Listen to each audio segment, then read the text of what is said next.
রাধে রাধে, নমস্কার বন্ধুরা। আরও একটি নতুন ব্লগে আপনাদের সকলকে স্বাগত জানাই। তো আজকে আমার রাধা গোপীনাথের স্নান শৃঙ্গার হয়ে গেছে। তো এখন আমি ফুল তুলসী দিয়ে গোপীনাথ রাধারানীকে পুজো করব। তো আজকে আমি আপনাদেরকে দেখাবো যে কিভাবে ভগবানের শ্রীচরণে তুলসী অর্পণ করতে হয়। মানে তুলসী পত্রটা উল্টো দিকে দিতে হয় না, সোজা দিকে দিতে হয়। তুলসী পত্রের যে ডাঁটাটা আছে সেটা উপর দিকে থাকবে না নিচের দিকে থাকবে। আমরা অনেকেই জানি না যে কিভাবে ভগবানের শ্রীচরণে তুলসী পত্র অর্পণ করতে হয়। তো আমরা পুজো করি ভগবানকে, অনেকেই আমরা তুলসী অর্পণ করি ঠিকই, কিন্তু সঠিক নিয়মে আমরা ভগবানের শ্রীচরণে তুলসী অর্পণ করতে পারি না। তো যদি ভগবানের শ্রীচরণে সঠিকভাবে তুলসী অর্পণ না করা যায় কিন্তু আমাদের কিন্তু অনেক অপরাধ হয়ে যায়। তো আমাদের গেলে কি মন্ত্র বলে দিতে হয়, আমি যে একজনকে তুলসী পত্র দিব, তো আমি কাকে তুলসী পত্র দিচ্ছি তার মন্ত্র বলে যদি তাকে তুলসী পত্র না দেই তো ভগবান কিভাবে সেই তুলসী পত্র স্বীকার করবেন। তো শাস্ত্র মতে যেভাবে ভগবানের শ্রীচরণে তুলসী অর্পণ করতে হয় আমি সেইভাবেই আপনাদেরকে এই তুলসী অর্পণ করার নিয়মটা দেখাবো। তো আপনারা পুরো ভিডিওটা দেখতে থাকবেন, আশা করি আপনাদেরও ভালো লাগবে। তো এখন আমার কাছে এখন তুলসী পত্র তোলা নেই, তো আমি এখন ছাদে যাব তুলসী পত্র আনতে। তো আমি এখন ছাদে চলে এলাম তুলসী পাতা তুলতে। তো এখন সকাল 9টা বাজে। তো সকালবেলাতেই এত রোদ্রের তাপ। তো যাই হোক, তো আমাদের এখানে আমরা এইভাবেই ছোট ছোট বালতিতে করে তুলসী গাছ লাগাই। তো কারণ এখানে বাদরের ভীষণ অত্যাচার, তো নিচে তুলসী গাছ লাগানোরও জায়গা আছে কিন্তু নিচে তুলসী গাছ লাগাতে পারি না। বাদরের অত্যাচারে এখানে কোনো গাছই লাগানো যায় না। মানে একটু কোনো গাছ দেখলেই কিংবা এই তুলসী গাছগুলো যদি ভালো দেখে না, বাদর এসে পুরো তুলসী গাছটাকে নষ্ট করে দিয়ে যায়। তুলসী গাছ তুলে ফেলে কিংবা তুলসী গাছটাকে উঠিয়ে ফেলে, ছিঁড়ে ফেলে। তো এই জন্য বাদরের অত্যাচারে ছাদেই লাগানো হয়। আর আমাদের ছাদে এইভাবে পুরো ছাদটাকে লোহার জালি দিয়ে ঘিরে দেওয়া আছে যাতে বাদর ভিতরে আসতে না পারে। তো এবার খুব একটা তুলসী ভালো হয়নি গরমের জন্য, কারণ এখানে এবার বৈশাখ জ্যৈষ্ঠ মাসে এতটাই গরম পড়েছিল তুলসী। তো আমি এই তুলসী পত্র নিয়ে চলে এসেছি। তো এগুলো আমি জলে ধুয়ে নিব ভালো করে। তো আমি একটা কথা বলে নেই, এই তুলসী পত্র কিন্তু দ্বাদশীতে তোলা যাবে না। অমাবস্যা, পূর্ণিমা আর এই দ্বাদশীতে এই 3 দিন কিন্তু তুলসী পত্র আপনারা তুলতে পারবেন না। অমাবস্যা, পূর্ণিমা আর দ্বাদশী বাদ দিয়ে তুলসী পত্র তুলতে হবে।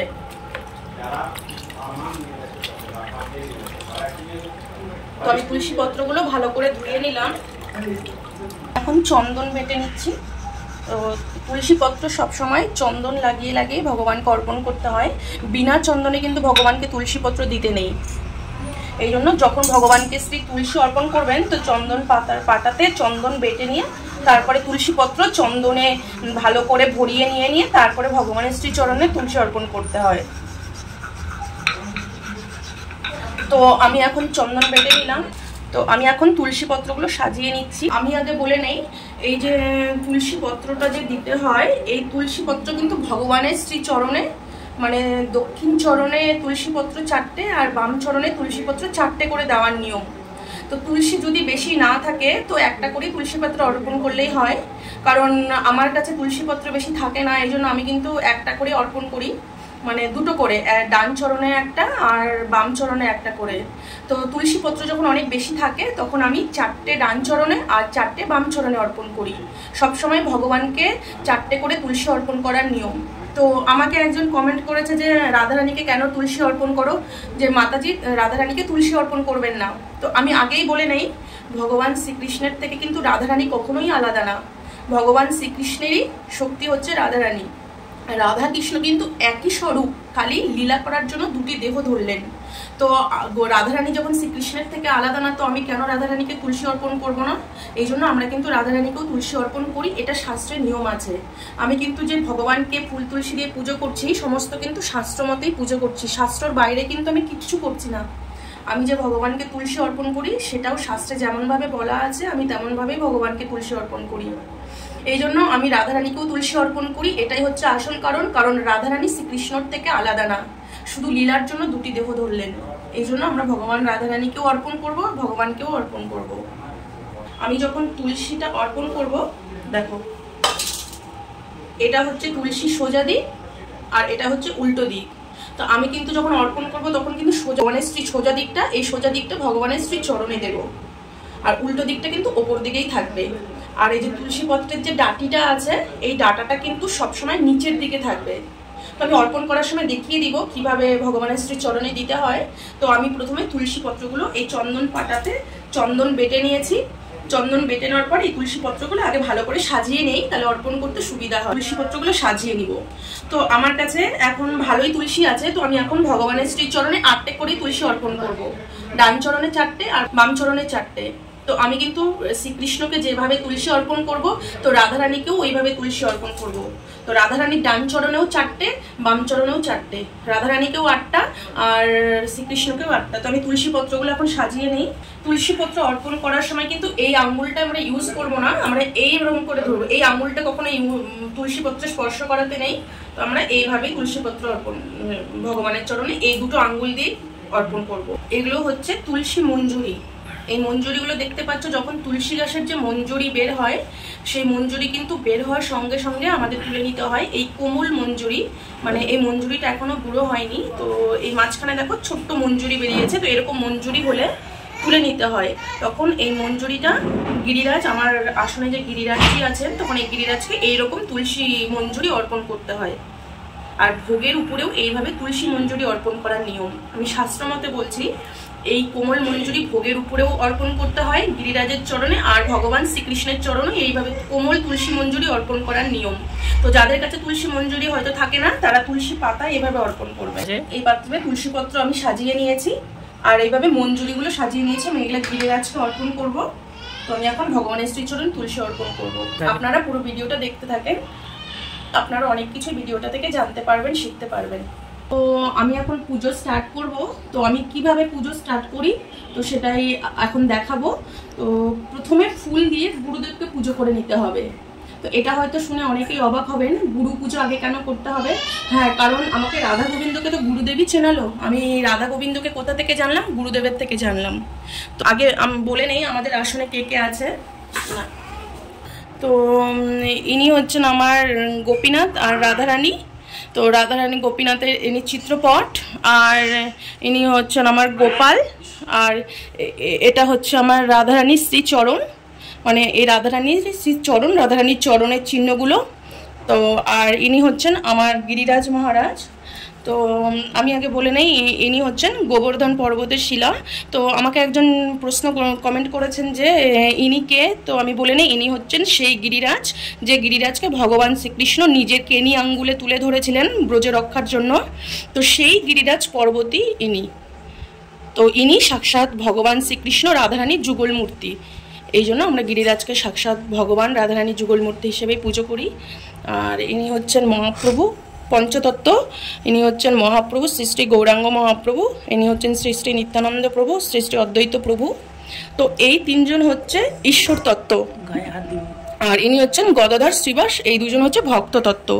তো আমি এই তিনজনকে শ্রীচরণে তুলসী দিব, আর এনাদের দুজনকে শ্রীচরণে তুলসী দেব না। তো ছয় গোসাই আমাদের শাস্ত্র শিক্ষাগুরু। এনারা ভগবান রাধারানী শ্রীকৃষ্ণের সাক্ষাৎ পার্ষদ, আর এনা হচ্ছে আমার গুরু পরম্পরায়। এনা হচ্ছে আমার পরম গুরুদেব, আর ইনি হচ্ছেন আমার শ্রী শ্রী গুরুদেব, আর ইনি হচ্ছেন আমার হাজব্যান্ডের গুরুদেব। আমি ফুল নিয়ে নিয়েছি, তুলসী নিয়ে নিয়েছি, আর আমি ভেজা কাপড়, মানে আমি একটা করে তুলসী অর্পণ করব, আর হাত মুছে নিতে হবে। এইভাবে ভেজা কাপড়ে হাত মুছে নিতে হবে। এখন গুরুদেবকে প্রথমে পুজো করব। তো আমি আগে গুরুর চরণে ফুল দিয়ে দিব। আমি প্রথমে গুরুকে তুলসী দিব না, তুলসী কিন্তু সবসময় প্রসাদই দিতে হয়। তো এই জন্য আমি শুধু ফুল দিয়ে দিব। এত গন্ধপুষ্পে গুরুদেবায় শ্রী দক্ষিণ চরণায় নমঃ। এত গন্ধপুষ্পে গুরুদেবায় শ্রী বাম চরণায় নমঃ। এত গন্ধপুষ্পে গুরুদেবায় শ্রী দক্ষিণ চরণায় নমঃ। এত গন্ধপুষ্পে গুরুদেবায় শ্রী বাম চরণায় নমঃ। তারপরে এত গন্ধপুষ্পে গুরুদেবী শ্রী দক্ষিণ চরণায় নমঃ। এত গন্ধপুষ্পে গুরুদেবী শ্রী বাম চরণায় নমঃ। এত গন্ধপুষ্পে গুরুদেবী শ্রী দক্ষিণ চরণায় নমঃ। গন্ধপুষ্পে গুরুদেবী শ্রী বাম চরণায় নমঃ। গন্ধপুষ্পে গুরুদেবী শ্রী দক্ষিণ চরণায় নমঃ। গন্ধপুষ্পে গুরুদেবী শ্রী বাম চরণায় নমঃ। আমি মহাপ্রভু, নিত্যানন্দ প্রভু, অদ্বৈত প্রভুকে আগে পুজো করব, তারপরে আমি গিয়ে আমার গোপীনাথ রাধারানীকে পুজো করব। এইভাবে তুলসী পত্রটা উল্টো দিকে থাকবে, আর সোজা দিকটা এই দিকে থাকবে। ভগবান শ্রীকৃষ্ণের চরণ খুব কোমল হয়। তো কোমল চরণে যাতে আঘাত না লাগে, উল্টো দিকটা কিন্তু যে তুলসী পত্রের উল্টো দিকটা একটু উঁচু উঁচু রয়েছে। তো ভগবানের চরণ এতটাই কোমল যে এই উল্টো দিকটা যদি ভগবানের শ্রীচরণে দিলে ভগবানের শ্রীচরণে আঘাত লাগতে পারে।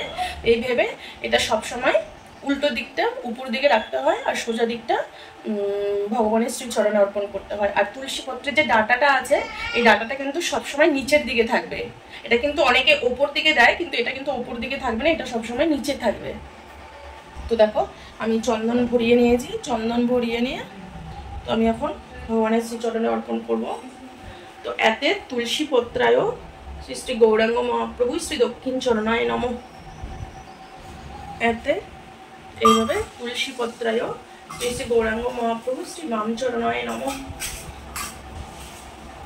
এতে তুলসী পত্রায় শ্রী শ্রী নিত্যানন্দ প্রভু শ্রী দক্ষিণ চরণায় নমঃ। এতে তুলসী পত্রায় নিত্যানন্দ প্রভু শ্রী বাম চরণায় নমঃ।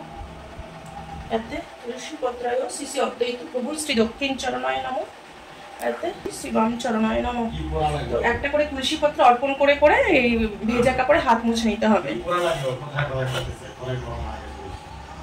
এত গন্ধ পুষ্পে গৌরাঙ্গ মহাপ্রভু শ্রী দক্ষিণ চরণায় নমঃ। এতে গন্ধ পুষ্পে শ্রী শ্রী গৌরাঙ্গ মহাপ্রভু শ্রী বাম চরণায় নমঃ। এতে গন্ধ পুষ্পে নিত্যানন্দ প্রভু শ্রী দক্ষিণ চরণায় নমঃ। এতে গন্ধ পুষ্পে নিত্যানন্দ প্রভু শ্রী বাম চরণায় নমঃ।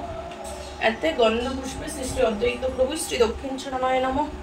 এতে গন্ধ পুষ্পে অদ্বৈত প্রভু শ্রী বাম চরণায় নমঃ। তো এইভাবেই আমি প্রথমে মহাপ্রভু, নিত্যানন্দ প্রভু, অদ্বৈত প্রভুকে পুজো করে নিলাম। আমি এখন গোপীনাথকে পুজো করব। গদাধর প্রভু, শ্রীবাস প্রভুকে পরে হচ্ছে ভক্ত তত্ত্ব, আর গৌরাঙ্গ মহাপ্রভু, নিত্যানন্দ প্রভু, অদ্বৈত প্রভু এনারা হচ্ছে ঈশ্বর তত্ত্ব। তো এই জন্য আগে মহাপ্রভুর পুজো করতে হবে, কারণ আমাদের গোপীনাথ রাধা রানীকে কিন্তু মহাপ্রভুই আমাদেরকে জানালো। এই জন্য আগে আমাদের সব থেকে গুরু হচ্ছে আমাদের প্রথম মহাপ্রভু। এই জন্য আগে মহাপ্রভুকে পুজো করে নিতে হবে, তারপরে নিত্যানন্দ প্রভু, তারপরে অদ্বৈত প্রভু। তো আমি তিনজনকে আগে পুজো করে নিলাম। এখন আমি গোপীনাথ রাধা রানীকে পুজো করব, তারপরে আমি গদাধর শ্রীবাস প্রভুকে, ছয় গোস্বামী সবাইকে পুজো করব। তো আগে গুরু পুজো আমি করে নিয়েছি, শুধু গুরুদেবকে এখন তুলসী দিব না। তুলসীটা আমি সবসময় মহাপ্রভুর প্রসাদী করে তবে গুরুদেবকে দিব। তো আমি এখন গোপীনাথকে পুজো করব। তো প্রথমে আমি গোপীনাথকে তুলসী অর্পণ করে নেই। তো আমি এখন গোপীনাথকে তুলসী পত্র অর্পণ করব। তো এটা হচ্ছে তুলসী পত্রের সোজা দিক, আর এটা হচ্ছে উল্টো দিক।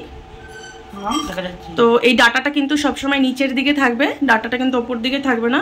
তো আমি চারটে চারটে সবসময় গোপীনাথের শ্রীচরণে 8টা তুলসী অর্পণ করতে হয়। দক্ষিণ চরণে মানে ডান চরণে 4টে আর বাম চরণে 4টে। তো এতে তুলসী পত্রায় শ্রী শ্রী গোপীনাথ দেবায় শ্রী দক্ষিণ চরণায় নমঃ। তো এই মন্ত্র বলে গোপীনাথের শ্রীচরণে তুলসী দিতে হয়। এতে তুলসী পত্রায় শ্রী গোপীনাথ দেবায় শ্রী বাম চরণায় নমঃ।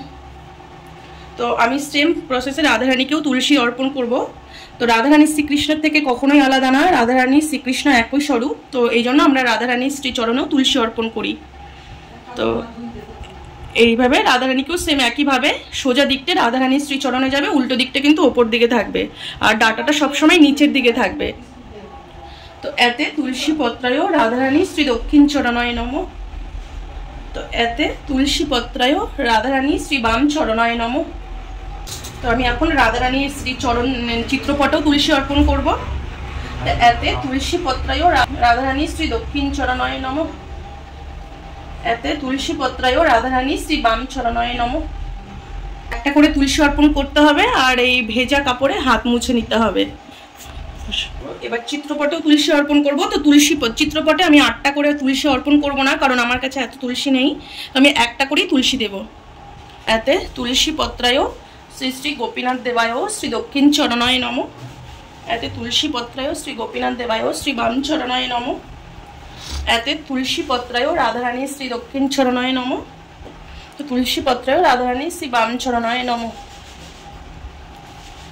তো মদন গোপালকে এখন তুলসী পত্র অর্পণ। তো এতে তুলসী পত্রায় শ্রী মদন গোপালায় নমঃ। এতে তুলসী পত্রায় শ্রী শ্রী মদন গোপালায় নমঃ। এখন গোপীনাথকে পুষ্প অর্পণ করব। এত গন্ধ পুষ্পে গোপীনাথ দেবায় শ্রী দক্ষিণ চরণায় নমঃ। এতে গন্ধ পুষ্পে গোপীনাথ দেবায় শ্রী বাম চরণায় নমঃ। এত গন্ধ পুষ্পে রাধারানী শ্রী দক্ষিণ চরণায় নমঃ। এত গন্ধ পুষ্পে রাধারানী শ্রী বাম চরণায় নমঃ। এত গন্ধ পুষ্পে গোপীনাথ দেবায় শ্রী দক্ষিণ চরণায় নমঃ। এত গন্ধ পুষ্পে গোপীনাথ দেবায় শ্রী বাম চরণায় নমঃ। এত গন্ধ পুষ্পে রাধারানী শ্রী দক্ষিণ চরণায় নমঃ। এত গন্ধ পুষ্পে রাধারানী শ্রী বাম চরণায় নমঃ। এত গন্ধ পুষ্পে রাধারানী শ্রী দক্ষিণ চরণায় নমঃ। এত গন্ধ পুষ্পে রাধারানী শ্রী বাম চরণায় নমঃ। এত গন্ধ পুষ্পে গোপীনাথ দেবায় শ্রী চরণায় নমঃ। এত গন্ধ পুষ্পে রাধারানী শ্রী চরণায় নমঃ। পুষ্পে শ্রী শ্রী মদন গোপালায় শ্রী চরণায় নমঃ। এত গন্ধ পুষ্পে মদন গোপালায় শ্রী চরণায় নমঃ। আমার রাধা গোপীনাথের পুজো করা হয়ে গেল। তো এখন আমি একটা তুলসী পত্র নিয়ে গোপীনাথের প্রসাদী করে রাধারানীকে অর্পণ করতে হয়। তো আর এই তুলসীটা যে অর্পণ করতে হয় সেটা কিন্তু রাধারানীর শ্রী চরণে, প্রসাদী তুলসী রাধারানীর শ্রী চরণে অর্পণ করতে নেই, সবসময় রাধারানীর হস্তে অর্পণ করতে হয়। তো আমি এখন এই একটা তুলসী পত্র নিয়ে প্রসাদী করে, গোপীনাথের প্রসাদী করে তারপরে আমি রাধারানীর হস্তে অর্পণ করব। তো এতে গোপীনাথ প্রসাদী তুলসী পত্রায় শ্রী শ্রী রাধারানী নমঃ। তো আবার একটা তুলসী পত্র নিয়ে রাধারানী গোপীনাথের প্রসাদী করে নিব। এভাবে গোপীনাথের হস্তে স্পর্শ করিয়ে নিব কিংবা এই ফুলে স্পর্শ করিয়ে নিব। তো এতে গোপীনাথের প্রসাদী তুলসী পত্রায় শ্রী শ্রী রাধারানী নমঃ বলে রাধারানীর হস্তে অর্পণ করব। এইভাবে ঠিক ফুল অর্পণ করব। তো এই ফুলটুক নিয়ে নিয়েছি, এটা রাধারানী প্রসাদী গোপীনাথের প্রসাদী করব। এতে গোপীনাথের প্রসাদী পুষ্পই শ্রী শ্রী রাধারানী নমঃ।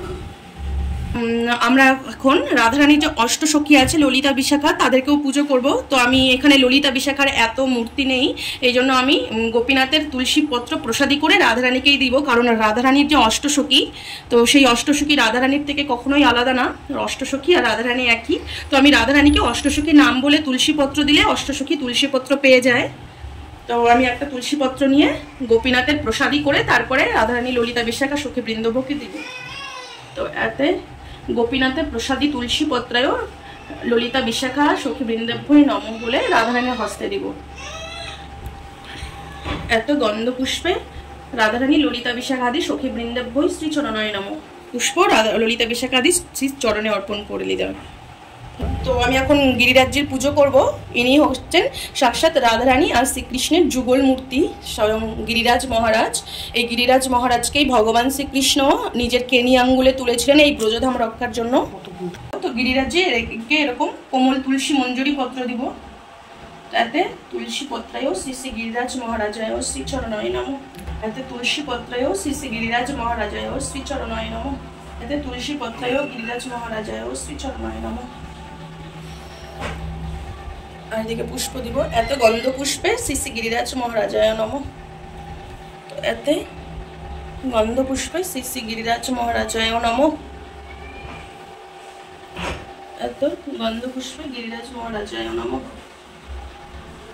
এবার আমি গদাধর শ্রীবাস প্রভুকে পুজো করব। কারণ গদাধর শ্রীবাস প্রভুকে সবার পরে পুজো করব, কারণ এনারা তো গৌর প্রসাদী মহাপ্রভুর প্রসাদী করে তুলসী পত্র, মানে গৌর প্রসাদী তুলসী পত্রায় গদাধর প্রভুই নমঃ। গৌর প্রসাদী তুলসী পত্রায় শ্রীবাস প্রভুই নমঃ। গৌর প্রসাদী তুলসী পত্রায় শ্রীবাস আদি ভক্তবৃন্দভ্যই নমঃ। এত গন্ধ পুষ্পে শ্রী শ্রী গদাধর প্রভুই শ্রী চরণায় নমঃ। এত গন্ধ পুষ্পে শ্রীবাস প্রভুই শ্রী চরণায় নমঃ। এত গন্ধ পুষ্পে শ্রীবাস আদি ভক্তবৃন্দভ্যই শ্রী চরণায় নমঃ। পুষ্প কিন্তু, এই ফুল কিন্তু সবার শ্রী চরণেই অর্পণ করতে হবে। এত গন্ধ পুষ্পে গদাধর প্রভুই শ্রী চরণায় নমঃ। এত গন্ধ পুষ্পে শ্রীবাস আদি ভক্তবৃন্দভ্যই শ্রী চরণায় নমঃ। আমি এখন 6 গোস্বামী গুরুবর্গকে পুজো করব। তো সবাইকে আগে তুলসী প্রথমে দিয়ে নিব। তো 6 গোস্বামী গুরুবর্গকে যখন তুলসী দিব তখন কিন্তু সবসময় মহাপ্রভুর প্রসাদী করেই তুলসী অর্পণ করতে হবে। তো আমি মহাপ্রভুর প্রসাদী করে নিচ্ছি। গৌর প্রসাদী তুলসী পত্রায় শ্রী শ্রী রূপাদি গোস্বামী বৃন্দেভ্যই নমঃ। তো মহাপ্রভু প্রসাদী তুলসী পত্রায় রূপাদি গোস্বামী বৃন্দেভ্যই নমঃ। মহাপ্রভু প্রসাদী তুলসী পত্রায় গুরুবর্গেভ্যই নমঃ। মহাপ্রভু প্রসাদী তুলসী পত্রায় গুরুবর্গেভ্যই নমঃ। মহাপ্রভু প্রসাদী তুলসী পত্রায় গুরুবর্গেভ্যই নমঃ। মহাপ্রভু প্রসাদী তুলসী পত্রায় পরম গুরুদেবায় নমঃ। মহাপ্রভু প্রসাদী তুলসী পত্রায় গুরুদেবায় নমঃ। মহাপ্রভু প্রসাদী তুলসী পত্রায় গুরুদেবায় নমঃ। মহাপ্রভু প্রসাদী তুলসী পত্রায় গুরুদেবায় নমঃ।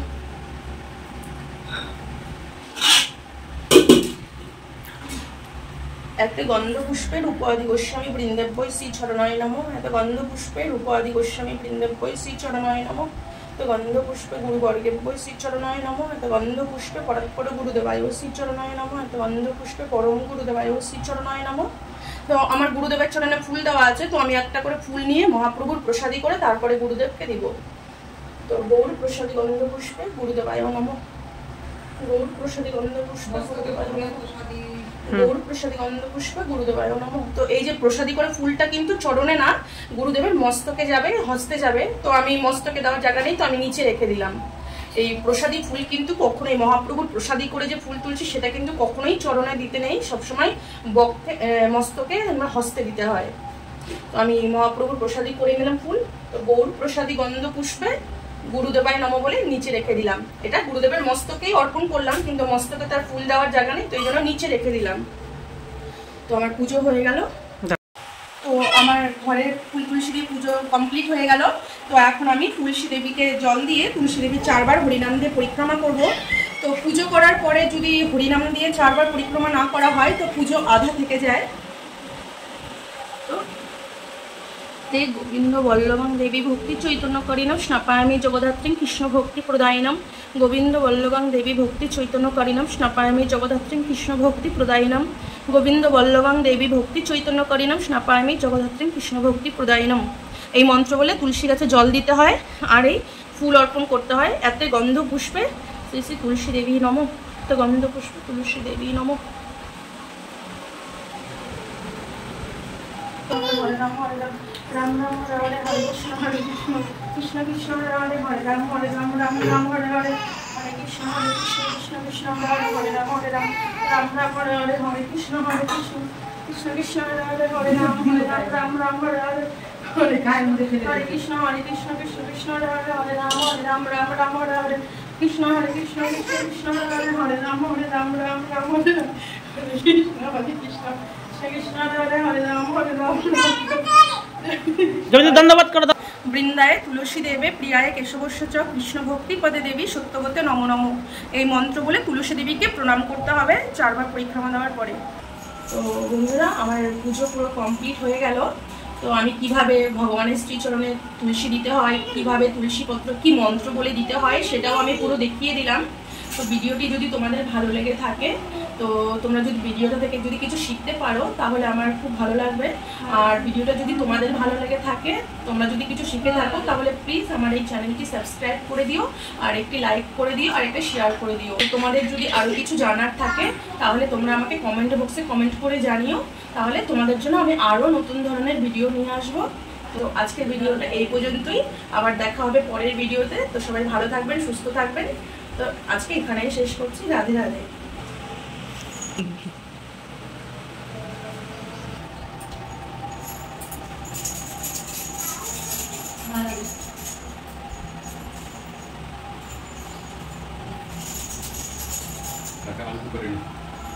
খুশি করে একদম খুশি করে